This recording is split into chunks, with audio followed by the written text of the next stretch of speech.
Si on devait pour moi faire ressortir 3 points très importants, je commencerai par les fondamentaux, comme ça a été dit dans la table ronde.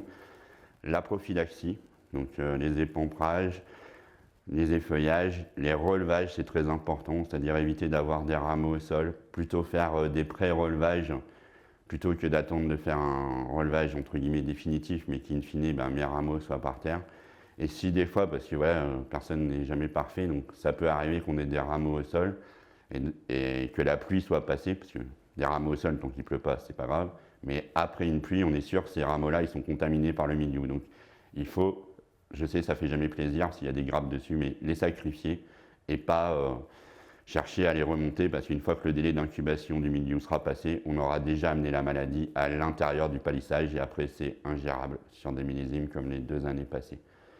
Donc, et ceux qui ont les moyens financiers pour le faire, écharder, c'est-à-dire enlever les entrecœurs, notamment sur le merlot, ça reste la meilleure opération de prophylaxie, même si je suis conscient qu'avec la crise économique actuelle, ça a un coût, et c'est pas possible pour tous les domaines viticoles, malheureusement. Alors, le deuxième point très important, là aussi, je ne suis pas le seul à en avoir parlé, je pense que tous les intervenants dans cette matinée en ont parlé. Ça fait 20 ans que je le dis, c'est la qualité de pulvérisation. Et j'entends trop souvent les gens me dire j'ai pas besoin de vérifier la qualité de pulvé parce que mon pulvé il est neuf. Ça c'est une erreur. Un fabricant de matériel de pulvérisation, il n'a aucune obligation de résultat. Il a plein d'obligations, mais pas celle-là. La deuxième chose, on me dit non Eric, j'ai pas besoin de le faire parce que j'ai mon contrôle technique pulvérisateur. Là aussi, dans le contrôle technique pulvérisateur, c'est une mauvaise analogie avec le contrôle technique de la voiture. On vérifie plein de choses importantes, sauf la plus importante qui est la qualité de pulvérisation. Et la number one, c'est quand même, j'ai pas besoin de vérifier la qualité de pulvérisation. Mon pulvé, il traite bien, je le vois. Alors moi, je dis aux gens, tout le monde a déjà vu un spectacle de magie, au moins à la télé. Quand vous voyez un éléphant qui disparaît ou une personne qui est coupée en deux, votre cerveau, il vous dit que c'est vrai. Mais c'est une illusion. Et le traitement, c'est pareil. C'est pas parce qu'on voit des feuilles bouger et des gouttelettes passer au travers de la vigne que ces gouttelettes-là, elles se sont déposées au bon endroit de manière homogène comme on le souhaite. Donc c'est jamais une perte de temps de vérifier la qualité de son pulvérisateur, c'est un investissement. Et moi malheureusement, très souvent je le dis aux gens que j'accompagne, ils n'ont jamais le temps de le faire, il faut attendre qu'il y ait un accident de récolte important pour qu'ils acceptent de prendre une demi-journée pour faire ce travail-là.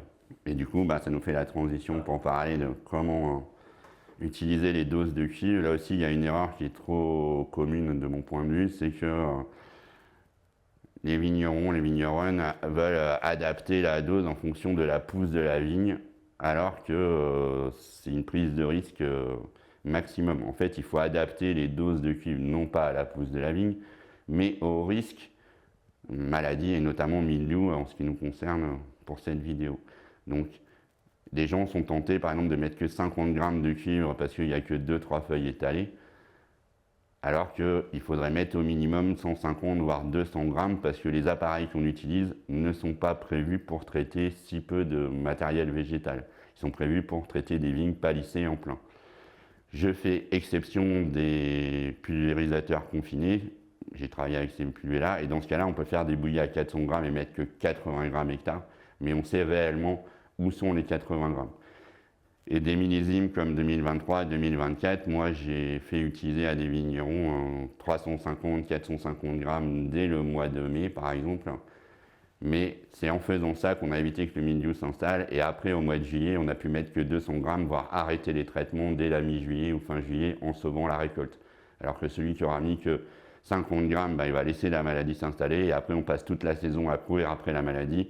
On va monter à 500-600 grammes, ça ne sert plus à rien parce que le mildiou est déjà largement installé dans la vigne.